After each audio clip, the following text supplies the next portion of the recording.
நாளிதழத்து நீட்சி பகுதிக்கு உங்களை மீண்டும் வரவேற்கிறோம் நேயர்களே. 2000 ரூபாய் அச்சடிப்பில் முறைகேடு நடைபெற்றதா என்ற ஒரு கேள்வி எழுந்திருக்கிறது. இந்த கேள்வி எழுவதற்கான காரணம் என்ன? தகவல் அறியும் உரிமை சட்டத்தின் கீழ் தந்தி டிவி சில கருத்துக்களை, சில கேள்விகளை ரிசர்வ் வங்கியிடம் முன்வைத்திருந்தது. அந்த கேள்விகளுக்கு ரிசர்வ் வங்கி கொடுத்த பதில்களின் அடிப்படையில் தான் தற்போது இந்த கேள்வி எழுந்திருக்கிறது. வைத்த கேள்விகள் என்னவென்றால், இந்த டிமானிட்டைசேஷன் என்ற 500,000 ரூபாய் நோட்டுகள் செல்லாது என்று அறிவிக்கப்பட்ட பிறகு 2000 நோட்டுகளும் புதிய 500 ரூபாய் நோட்டுகளும் அச்சிட துவங்கப்பட்டன. இந்த அச்சிடுவதற்கான பணி எப்போது துவங்கப்பட்டது, இதற்கான ஒப்புதல்கள் எப்போது பெறப்பட்டன என்பதுதான் கேள்வியாக வைக்கப்பட்டிருந்தது. இதில் கிடைத்திருக்கக்கூடிய பதில், 2000 ரூபாய் நோட்டுகளை அச்சிடக்கூடிய பணி 2016ஆம் ஆண்டு ஆகஸ்ட் 22ஆம் தேதி தொடங்குகிறது என்பதுதான். இந்த ஆகஸ்ட் 22ஆம் தேதி 2000 ரூபாய் அச்சிடும் பணி தொடங்கியது என்றால் அதில் ரிசர்வ் வங்கி ஆளுநர் உர்ஜித் பட்டேலுடைய கையெழுத்து எப்படி வந்தது என்பதுதான் கேள்வியாக எழுந்திருக்கிறது. ஏனென்றால் செப்டம்பர் 4ஆம் தேதி வரை ரகுராம் ராஜன் அவர்கள் தான் ரிசர்வ் வங்கியுடைய ஆளுநராக இருக்கிறார். அதற்கு பிறகு 6ஆம் தேதி தான் திரு உர்ஜித் பட்டேல் அவர்கள் பொறுப்பேற்கிறார். அப்படி என்றால் ஆகஸ்ட் 22லிருந்து அச்சடிக்கப்பட்ட நோட்டுகளில் திரு உர்ஜித் பட்டேலுடைய கையெழுத்து எப்படி வந்தது என்பது அடிப்படையான கேள்வியாக எழுந்திருக்கிறது. இதை தாண்டி 500 ரூபாய் நோட்டுகள் அச்சடிக்கப்பட்டது எப்போது, அதில் என்ன தாமதம் எழுந்தது, இப்படி பல்வேறு கேள்விகளும் இந்த ஒரு தந்தி டிவியுடைய ஆர்டிஐல பெறப்பட்ட சில பதில்கள் மூலம் எழுந்திருக்கிறது. இதைத்தான் இன்றைய நிகழ்ச்சியில் நாம் விவாதமாக எடுத்துக்கொண்டிருக்கிறோம். பல எதிர்க்கட்சிகளும் இதற்கான ஒரு வெள்ளை அறிக்கை வேண்டும் என்ற கோரிக்கையும் வைத்திருக்கிறார்கள். அது பற்றி இந்த நிகழ்ச்சியில் விவாதிக்க இருக்கிறோம்.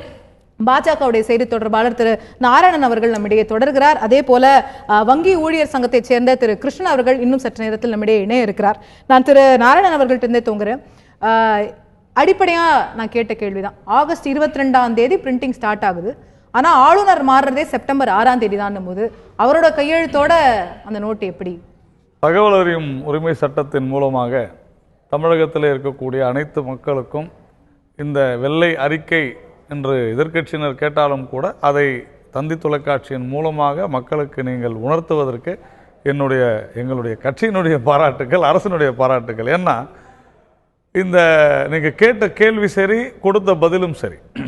இதில் ஒரு அச்சிடும் நோட்டுகள் எப்போது அச்சிடப்பட்டது அப்படின்ற கேள்விக்கு அச்சிடும் பணி எப்பொழுது துவங்கப்பட்டது அதுதான் விஷயம். அதுதான் பதிலாக கொடுத்துருக்குறாங்க. அந்த பணி அப்படின்னு சாதாரணமாக நோட்டு எப்படி பிரிண்ட் பண்ணுறாங்கன்னா அதுக்கு ஒரு டிசைன், அதாவது அச்சுன்னு சொல்லுவோம் இல்லையா, அந்த பிளேட்டு, அதாவது ஒரு பிளேட் அச்சு வச்சு எப்படி பிரிண்டிங் ப்ரெஸ்ஸில் பண்ணுற மாதிரி தான். அதற்கு உண்டான டிசைனே it takes more than 6 months. அந்த மாதிரி ஏற்கனவே 2000 ரூபாய் நோட்டுக்கு ஜூன் 7ஆம் தேதி மத்திய அரசு அந்த டிசைனை அப்ரூவ் பண்ணுது. இந்த தகவல் ஏற்கனவே பொதுவெளியில இருக்கு.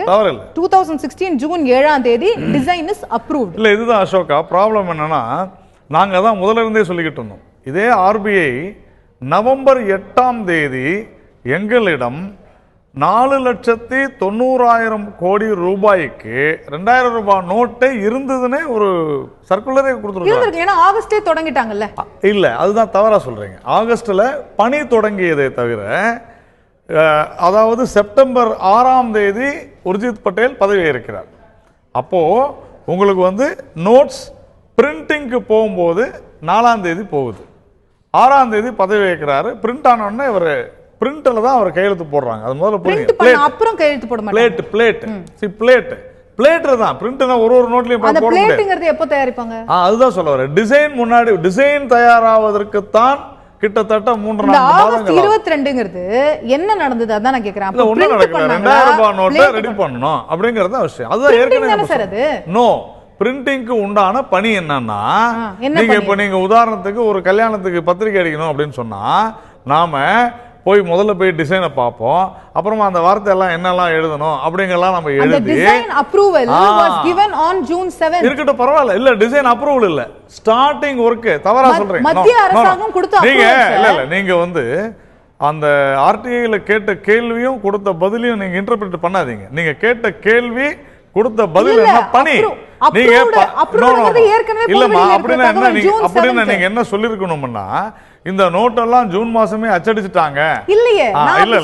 அப்ப அப்படி இல்ல, அப்படி இல்ல. It is a continuous process. ஏற்கனவே ரகுராம் ராஜன் அவர்கள் இருந்த பொழுது 2000 ரூபாய் நோட்டு அச்சடிக்க வேண்டும் என்கின்ற முடிவை எடுத்திருக்கிறது. சரி.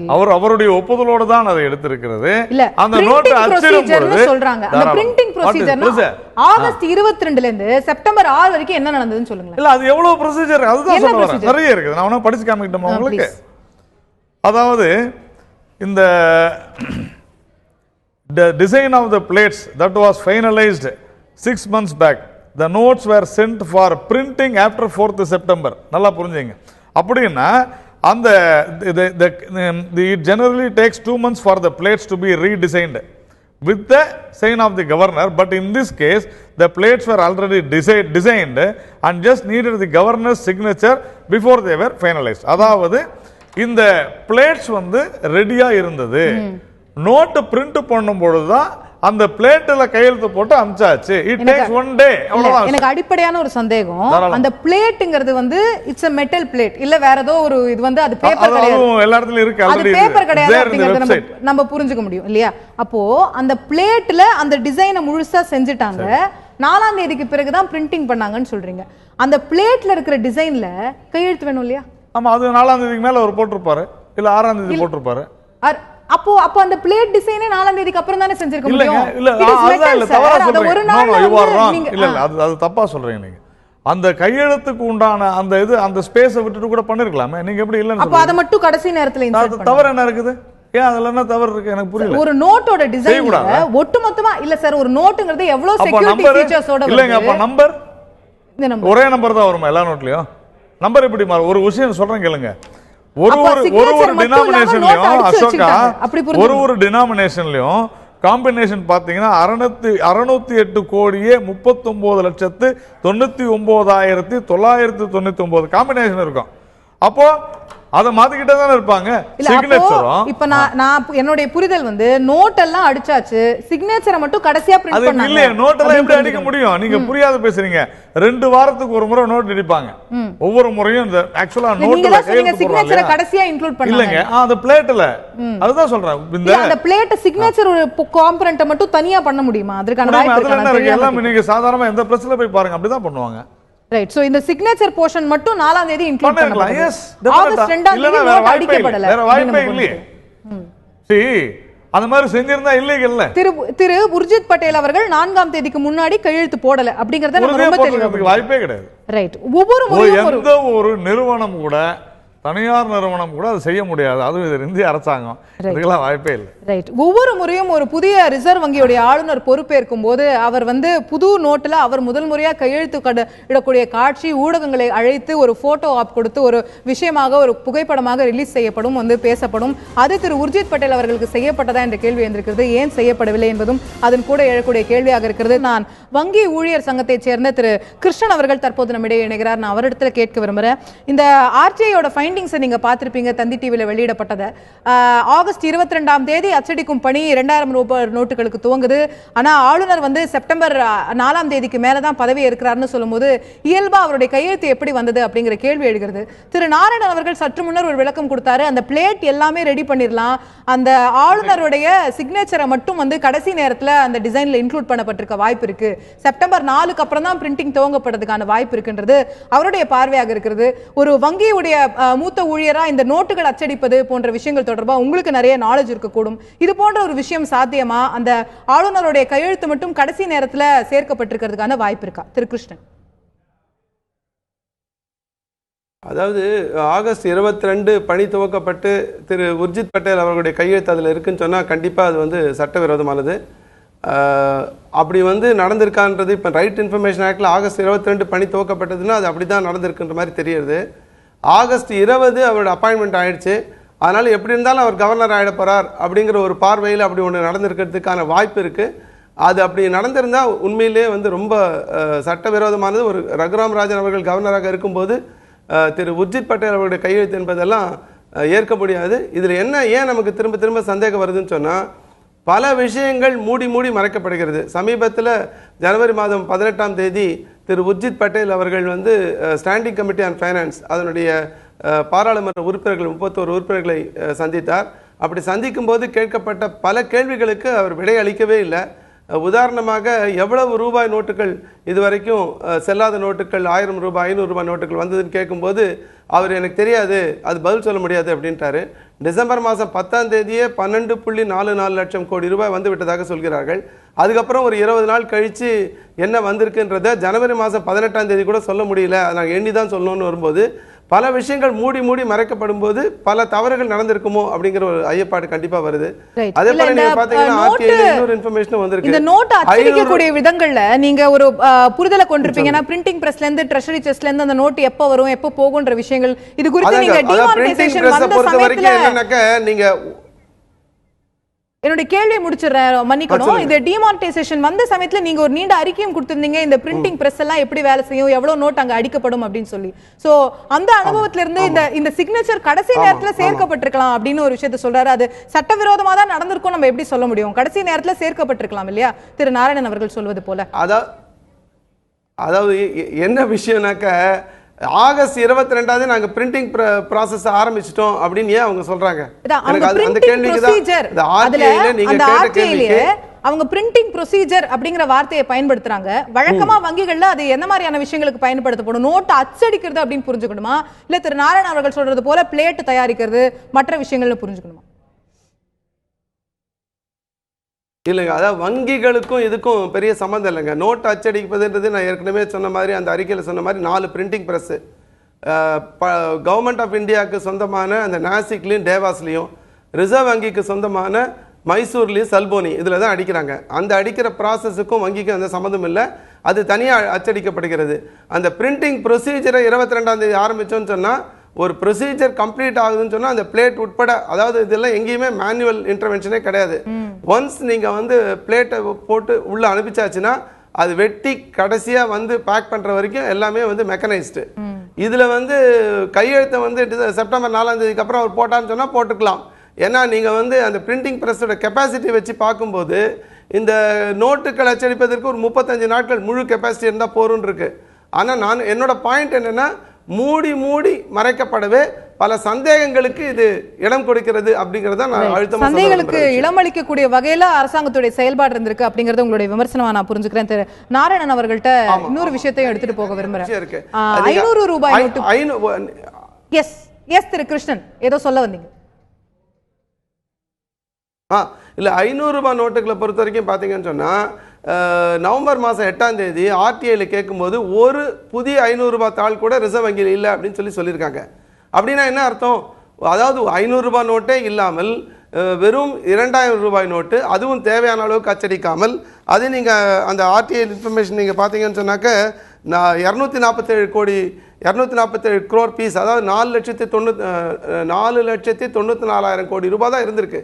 அப்போ ஒரு 15.44 லட்சம் கோடி ரூபாய் 1000 ரூபாய் 500 ரூபாய் எடுத்துட்டு வெறும் 4,94,000 கோடி ரூபாய் 2000 ரூபாய் வச்சுக்கிட்டு அவங்க வந்து நவம்பர் மாதம் 8ஆம் தேதி இந்த செல்லா நோட்டு அறிவிப்பை செய்தார்கள் என்று சொன்னால் இந்த சாதாரண 130 கோடி மக்கள் மீது தொடுக்கப்பட்ட ஒரு கடுமையான தாக்குதலாக தான் நான் பார்க்குறேன். இந்த மக்கள்லாம் வந்து ஏதோ ரிசர்வ் பேங்க் இல்ல நான் புரிஞ்சுக்கிட்டேன் உங்களுடைய கேள்வி. திரு நாராயணன் அவர்கள்ட்ட உங்களுடைய கேள்விக்கான பதில பெற்றுவோம், அவரோட பதில பெற்றுவோம். நம்ம அவரை எழுப்பக்கூடிய அடிப்படையான கேள்வி இல்லையா, நவம்பர் 23ஆம் தேதி தான் புது 500 ரூபாய் நோட்டோட பிரிண்டிங்கே ஸ்டார்ட் ஆகுது.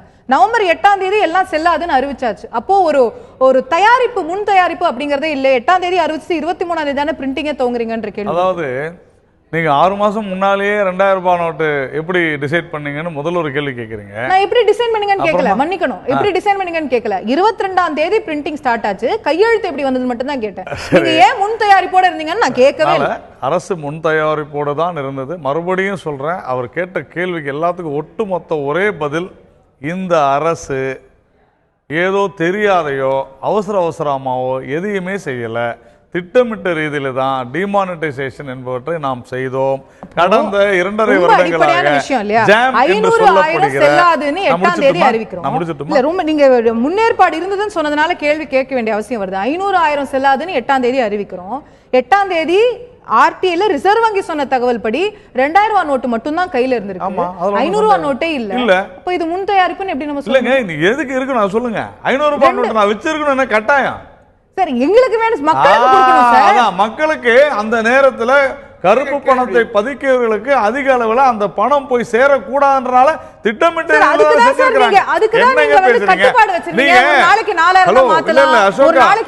நீங்க தவறா சொல்றீங்க. இல்ல அதையெல்லாம் செஞ்சு கூட பல இடங்கள்ல எவ்வளவு மீறினதை நம்ம பார்த்தோம். நீங்க இது ஒரு ஜனநாயக நாடு, ஒரு நல்லா புரிஞ்சுங்க. நீங்க government that you should have kept this 15.5 lakhs in advance. Sir, I'm sorry Mr. Narayanan, you are misunderstanding my question again and again. நீங்க திரும்ப தவறா புரிஞ்சுக்கிறீங்க. நான் நீங்க 15 லட்சம் கோடி ஏன் அடிச்சு வச்சுக்கலன்ற கேள்வியை நான் கேட்கல, திரு கிருஷ்ணன் அவர்கள் கேட்டாங்க. நீங்க வேணா அவருக்கு பதில் சொல்லுங்க. யார் வேணாலும் எதுனாலும் கேட்கலாம். நான் கேட்ட கேள்வி 500 ரூபாய் நோட்டை அடிக்கவே ஆரம்பிக்கல. அசோகா, ஒரு அரசாங்கம் ஒரு திட்டத்தை எப்படி செயல்படுத்த வேண்டும் என்பதை திட்டமிடுவதற்கு உரிமை இருக்கிறது. கேள்வி நீங்க 63 வருடங்களாக பாதிக்கப்பட்டது மக்கள், கருப்பு பணத்தாலே கள்ள பணத்தாலே. அதை சரி செய்வதற்காகத்தான் இந்த அரசு அதை செய்திருக்கிறது. அரசுடைய நோக்கத்தை இந்த டிமானிட்டைசேஷன் ஏன் கொண்டு வந்தாங்க, கருப்பு பணத்தை ஒழிக்கணுமா வேண்டாமாங்கிற நோக்கத்தை யாருமே கேள்வி கேட்கல. எதிர்க்கட்சிகள் உட்பட யாருமே கேட்கல. பிரிப்பேர்ட்னஸ், தயாரிப்பு பத்தி மட்டும் தான் நம்ம கேட்கிறோம். 2 வருடங்களாக தயாராக இருந்து ஜன்தன் கணக்கில் இருந்து ஆதார்ல இருந்து எல்லாமே ஒண்ணுக்கு ஒண்ணு லிங்கோட தான் இருக்குது. மறுபடியும் சொல்றேன், 4000, 4500, 2000, அதன் பிறகு விரல்ல மை வைக்கிறது, அப்புறமா வயதானவர்களுக்கு ஒரு நாள் இல்ல ஒரு நாள் இருக்கு. இது எல்லாமே இந்த திட்டத்திற்கு எதிராக செயல்பட்டவர்களை கருப்பு பணத்தை மாற்றாது இருப்பதற்காக செய்யப்பட்ட வகுக்கப்பட்ட எதிர் வியூகங்கள் தான் என்பதில் நான் தெளிவாக இருக்கிறேன். எங்கள் அரசு தெளிவாக இருக்கிறது. இதுல சங்கடங்கள் ஏற்பட்டிருக்கலாம், நான் இல்லை என்று மறுக்கவில்லை. ஆனால் நீண்ட நெடுங்காலத்துல தொலைநோக்கு பார்வையோடு இனி பணவீக்கம் குறையும், செலவினங்கள் குறையும். 20,000 ரூபாய் சம்பாரிச்சுக்கிட்டு இருந்தவங்க 25,000 ரூபாய் செலவு பண்ணிட்டு இருந்தாங்க. இனி அது 15,000 ரூபாய் குறையும், 5,000 ரூபாய் வீட்டுக்கு எடுத்துட்டு போலாம். இதுதான் டிமானிட்டைசேஷன். தொலைநோக்கு பார்வை. 8ஆம் தேதியில இருந்து 23ஆம் தேதி வரைக்கும் எனக்கு 500 ரூபாய் கிடைக்கலையே அப்படின்ற ஆதங்கம் தான் எல்லாருக்குமே ஒரு காரணத்தால தான் செய்யலன்னு தான் நான் சொல்றேன். ரைட், அதற்கான காரணங்கள் அரசாங்கம் வைத்திருக்கிறது அப்படிங்கிறது அவர்களுடைய பார்வையாக இருக்கிறது. இந்த விஷயத்துல ஒரு விளக்கம் அரசாங்கத்திடமிருந்து வர வேண்டும், ஒரு வெள்ளை அறிக்கை வர வேண்டும் என்று பல்வேறு எதிர்க்கட்சிகள் இந்த டிமானிட்டைசேஷன் தொடர்பாக தொடர்ந்து கோரிக்கைகளை வைத்துக் கொண்டிருக்கின்றன. தற்போது பாராளுமன்றமும் நடந்து கொண்டிருக்கிறது. பாராளுமன்றத்தில் இது குறித்த விஷயங்கள் விளக்கங்கள் அளிக்கப்படுமா, இல்ல ஆர்பிஐல இருந்து விளக்கங்கள் அளிக்கப்படுமா, இப்படி பல்வேறு கேள்விகள் எழுந்திருக்கின்றன. விளக்கங்கள் வரும் என்று எதிர்பார்ப்போம் நேயர்களே. தற்போது இந்த நிகழ்ச்சியை நிறைவு செய்கிறோம். நிகழ்ச்சியில் கலந்து கொண்ட 2 விருந்தினர்களுக்கும் நன்றி, பார்த்த நேயர்களுக்கும் நன்றி. தொடர்ந்து இணைந்தீர்கள் தந்தி தொலைக்காட்சி.